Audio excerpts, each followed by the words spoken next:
Pertemuan ke-12 materinya itu Pancasila sebagai ideologi nasional. Pengertian ideologi berasal dari kata idea dari bahasa Yunani eidos yang berarti gagasan, konsep, pengertian dasar cita. Ada lagi kata idein artinya melihat, logos yang berarti ilmu. Secara harfiah, ideologi dapat diartikan ilmu pengetahuan tentang ide-ide atau ajaran tentang pengertian dasar. Secara umum, ideologi adalah seperangkat gagasan atau pemikiran yang berorientasi pada tindakan yang diorganisir menjadi suatu sistem peraturan.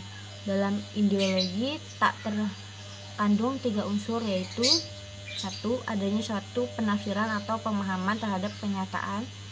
2. Membuat seperangkat nilai-nilai atau perspektif dan membuat organisasi suatu tindakan.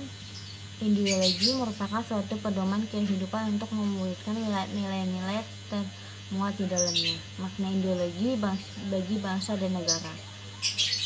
Makna ideologi Pancasila sebagai keseluruhan pandangan, cita-cita, keyakinan, nilai bangsa Indonesia yang secara normatif perlu diwujudkan dalam kehidupan bermasyarakat, berbangsa dan bernegara. Fungsi ideologi itu menurut Peo Purworejojo 1991-48 ada 6 fungsi ideologi, yakni memberikan suatu kognisi, ialah keseluruhan pengetahuan yang dapat merupa landasan untuk memahami, menafsirkan dunia, kejadian alam sekitar. Orientasi dasar dengan membuka wawasan, memberikan makna serta menunjukkan tujuan dalam kehidupan manusia. Norma-norma yang menjadi pedoman dan pandangan hidup seseorang untuk melangkah dan bertindak,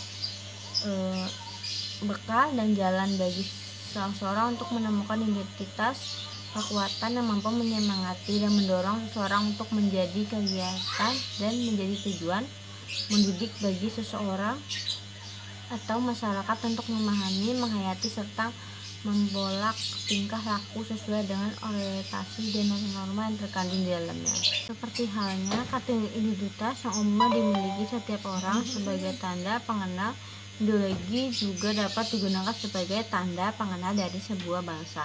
Selain itu, ideologi memiliki fungsi lain, yaitu fungsi kognitif dan orientasi dasar. Sebagai fungsi kognitif, berarti ideologi dapat dijadikan sebuah landasan bagi suatu bangsa dalam kehidupan dunia. Fungsi orientasi dasar berarti ideologi merupakan hal yang dapat dijadikan sumber wawasan dan makna bagi rakyat, juga dapat menjadi pembimbing bagi rakyat dalam mencapai tujuan. Ideologi memiliki kedudukan sentral bagi setiap bangsa. Hal tersebut disebabkan oleh ideologi peran mencakup berbagai hal dan menjadi pedoman bagi masyarakat dalam mencapai tujuannya. Macam-macam ideologi.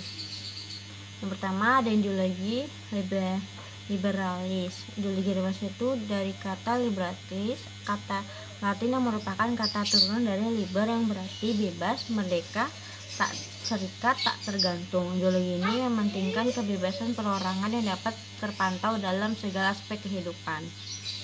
Beberapa pokok pemikiran yang terkandung dalam konsep liberasi adalah pemikiran kebebasan individu berkembang sebagai respon terhadap pola kekuasaan negara yang absolut dan selalu melakukan pembatasan ketat melalui berbagai undang-undang peraturan terhadap warga negara. Landasan pemikiran adalah bahwa manusia pada hakikatnya adalah baik dan berbudi pekerti tanpa harus diadakan pola-pola peraturan yang ketat dan bersifat memaksa terhadapnya, dan sifat pemerintahan harus demokrasi. Yang kedua, ideologi komunisme. Ideologi komunisme menurut Darmodharjo 1984 65-67 memiliki ciri-ciri khusus seperti ateis, artinya menganut ini tidak percaya adanya Tuhan, dalam artinya bahwa kehidupan manusia berdasarkan atas suatu evolusi. Kehidupan ini ditentukan oleh hukum-hukum kehidupan tertentu. Agama dimusuhi, agama dianggap sebagai penghalang kemajuan, agama meliharakan kekolot,an bahkan para pengikut diperkenakan atau dianjurkan untuk bersikap anti agama. Dogmatisme tidak mencari kepikiran orang-orang, artinya ajaran-ajaran yang baku berdasarkan atas pemikiran Marx Engels harus diterima begitu saja. Otoriter, pelaksanaan politik berdasarkan kekerasan, pengkhianatan terhadap HAM, tidak mengakui adanya hak asasi manusia, hanya partai yang mempunyai hak, diktator, kekuasaan pemerintah dipegang partai komunis, golongan lain dilenyapkan, interpretasi ekonomi, sistem ekonomi diatur secara sentralis, artinya peraturan penguasaan ekonomi diatur oleh pusat, negara mengambil alih semua kekuasaan dan peraturan ekonomi. Ideologi fasisme adalah sebuah ideologi yang berusaha menghidupkan kembali kehidupan sosial, ekonomi, dan budaya dari negara dengan melaksanakan berlandaskan pada asa nasionalisme yang tinggi dengan ciri-ciri tidak setuju dengan kemapanan anti perubahan, selalu mengangkat kembali kenangan kejayaan masa lalu, selalu muncul ketika negara mengalami krisis. Semboyan fasisme adalah Clarice Outman, yakni tuduhan perjuangan berkembang di Italia. Setelah Benito Mussolini terbunuh tahun 1943, fasisme di Italia berakhir. Demikian pula dengan Nazisme di Jerman. Namun sebagai suatu bentuk ideologi, fasisme tetap ada. Beberapa ciri fasisme lainnya adalah inti pemikiran negara diperlukan untuk mengatur masyarakat, filsafat rakyat diperintahkan dengan cara yang membuat takut dan harus patuh kepada pemerintah. Lalu pemerintah mengatur segala mengenai apa yang diperlukan dan apa yang tidak diperlukan. Landasan pemikiran suatu bangsa perlu mempunyai pemerintah yang kuat dan berwibawa sepenuhnya atas berbagai kepentingan rakyat dan dalam hubungan dengan bangsa-bangsa lain. Sistem pemerintah harus otoriter. Yang keempat, ideologi Marxisme. Dalam pada tertentu bisa dipandang sebagai jembatan antara revolusi Prancis dan revolusi proletar Rusia. Untuk memahami Marxisme sebagai salah satu ajaran filsafat dan doktrin revolusioner serta kaitan dengan gerakan komunisme di Uni Soviet maupun di bagian dunia lain, barangkali perlu mengetahui terlebih dahulu kerangka historis Marxisme itu sendiri. Marxisme dikembangkan oleh Karl Marx dan Friedrich Engels. Pengertian Marxisme sebuah paham yang berdasarkan pada pandang-pandangan Karl Marx. Awal Karl menyusun sebuah teori besar dan berkaitan dengan sistem ekonomi, sistem sosial, dan sistem politik. Pengikut teori ini disebut sebagai Marxis. Marxisme adalah sebuah bentuk pemikiran kalian juga diracik oleh Friedrich Engels dan suatu filsafat materialisme. Pemikiran Marxisme ini nantinya akan digerakkan ke arah politik revolusioner.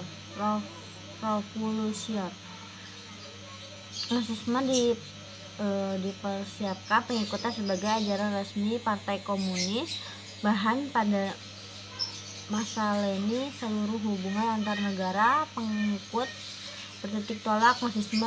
Sejak saat itu Marxisme menjadi sebuah ideologi untuk melindungi masyarakat tanpa kelas menurut Kusumadur 2004-88.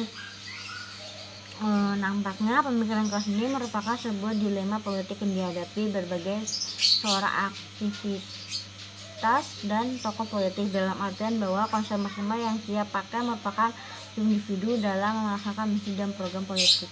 5. Ideologi Pancasila. Indonesia yang beraneka ragam suku dan kebudayaan dengan menggunakan ideologi Pancasila dapat hidup serasi, peraturan dan persatuan bangsa dapat dijaga. Negara Indonesia yang berdasarkan Pancasila bertujuan untuk mewujudkan masyarakat adil dan makmur yang merata material, spiritual berdasarkan nilai-nilai Pancasila. Nilai-nilai demokrasi di Indonesia ini dijunjung tinggi sehingga tidak dibenarkan memaksa kehendak kepada pihak lain. Di samping itu juga dikembangkan pembuatan luhur yang mencerminkan sikap dan sesuatu kekeluargaan dan gotong royong guna menciptakan keadilan sosial dalam masyarakat Indonesia. Dimensi ideologi Pancasila. Pancasila sebagai ideologi bisa dipandang dari dimensi berikut. Dimensi realita. Bagaimana kita dapat menyadari bahwa Pancasila adalah ideologi yang telah berada di tengah realita masyarakat. Hal itu tentunya berhubungan erat dengan nilai praktis Pancasila sebagai ideologi. Ideologi fleksibilitas. Dicerminkan Pancasila sebagai ideologi yang mampu mempengaruhi dan menyesuaikan dengan perkembangan masyarakat. Jadi ideologi Pancasila pun bukan hanya sudah berada di masyarakat, tapi juga ikut berkembang seiring dengan perkembangan yang ada di dalam masyarakat.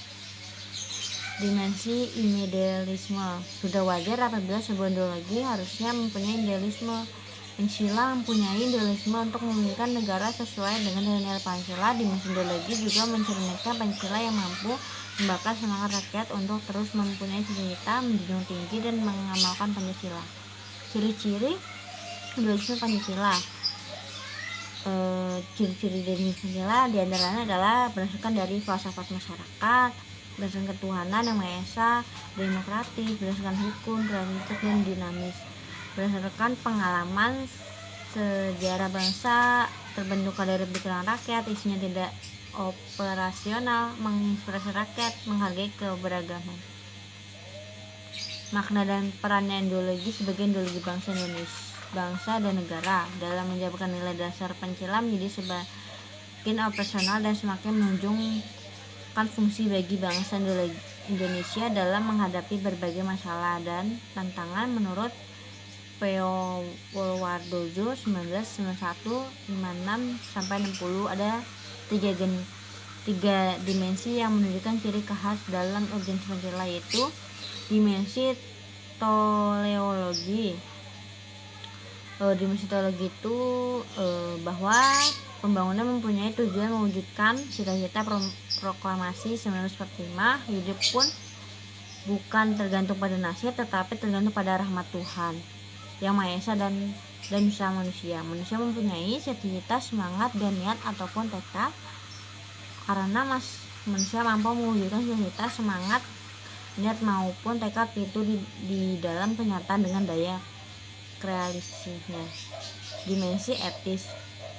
Dimensi ini menunjukkan bahwa dalam Pancasila martabat manusia memiliki potensi sentral. Seluruh proses pembangunan diarahkan untuk mengangkat derajat manusia melalui penciptaan mutu kehidupan manusiawi. Dan pihak manusia pun dituntut untuk bertanggung jawab atas usaha yang ditentukan. Dimensi ini menuntut pembangunan dan bertanggung jawab. Dimensi interaktif. Dimensi menempatkan manusia tidak secara individualis, melainkan dalam konteks struktur manusia harus dilihat dari seluruh sistem yang melibatkan masyarakat, alam dan lingkungan.